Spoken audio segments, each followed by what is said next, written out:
আসসালামু আলাইকুম। আপনারা সবাই কেমন আছেন? আশা করি আপনারা সবাই ভালো আছেন। আজকে আমরা আলু পরোটা বানাবো। মেজারমেন্ট কাপে 2 কাপ আটা নিয়ে নিব আমরা।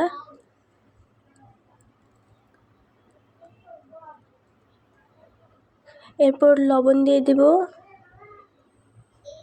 এখানে চিনিও অ্যাড করেছি আমরা হালকা পরিমাণ, 1 চামচের মতন। এরপর তেল দিয়ে দিব পরিমাণ মতন, দিয়ে ভালো করে মিক্স করে নিব।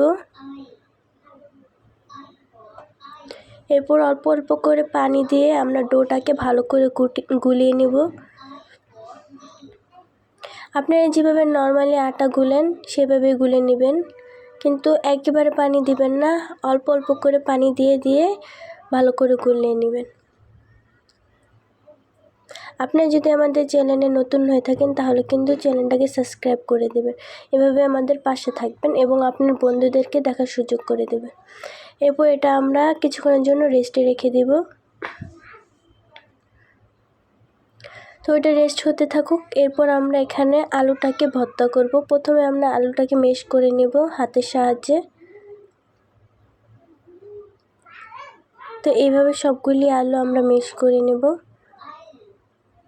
তো সবগুলি আলু মেশ করে নিলাম এভাবে। এরপর এক সাইড করে নেব। নেওয়ার পর এখানে পেঁয়াজ কুচি দিয়ে দিব।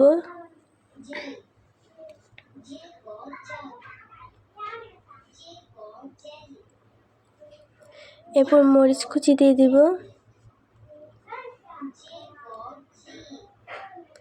এরপর পরিমাণ মতন লবণ দিয়ে দিব। এরপর ভালো করে আমরা এটাকে মাখিয়ে নেব। লবণ দেওয়া হয়েছে তো সেজন্য ভালো করে মাখিয়ে নেব। এটা কিন্তু একবার হলেও বাসায় ট্রাই করে খেয়ে দেখবেন। বাচ্চারা যদি কোনো কিছু খেতে না চায়, আলু খেতে না চায়, তাহলে আপনারা এইভাবে আলু পুরি বানিয়ে দিতে পারেন। এরপর ভালো করে আমরা ভর্তাটা বানিয়ে নিলাম।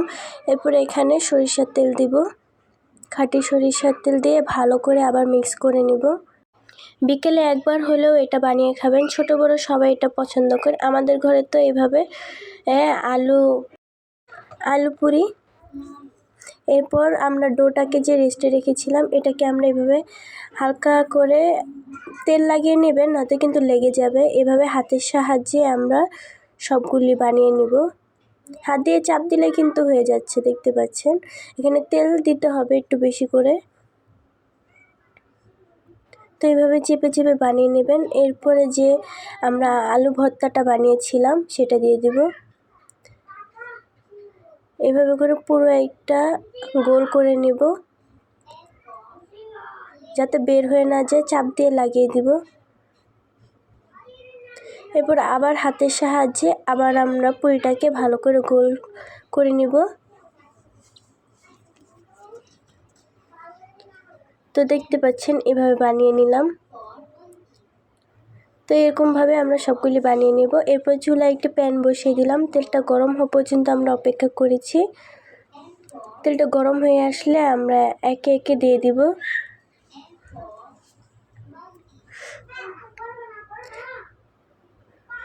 তো দেখতেই পাচ্ছেন হালকা কিন্তু ফুলে গিয়েছে। উল্টে পাল্টে দিবেন, তাহলে কিন্তু ফুলে যাবে। তো আমাদের ভাজা হয়ে গেছে এটা। তো এই পর্যায়ে আপনারা উঠে নেবেন, ভালো করে উল্টে পাল্টে ভেজে নেবেন কিন্তু। তো আপনাদের সুবিধার্থে আরেকটা ভেজে দেখাচ্ছি। তো একইভাবে আমরা এটাকেও গরম তেলে ছেড়ে দিলাম, উল্টে দিলাম। তো এইভাবে এক পাশ ওই পাশ করে উল্টে আমরা ভালো করে ভেজে নেব। তো এটা আমরা উঠে নেব। আপনারা যদি আমাদের চ্যানেলে নতুন হয়ে থাকেন তাহলে কিন্তু আমাদের চ্যানেলটা সাবস্ক্রাইব করে দেবেন। আর যদি ফেসবুক পেজ থেকে দেখে থাকেন তাহলে পেজটাকে ফলো করে দেবেন। তো দেখতে পাচ্ছেন কত সুন্দর ইয়ামি লাগছে। আপনাদেরকে ভেঙে দেখাচ্ছি কতটা মুচমুচে এবং ইয়ামি জুসি হয়েছে। আপনারা কিন্তু এভাবে একবার হলেও বাসায় খেয়ে দেখবেন, খুব মজা লাগে। আমাদের বাসায় তো ছোটো বড়ো সবাই এটা পছন্দ করে। তো সবাই ভালো থাকবেন। আল্লাহ হাফেজ।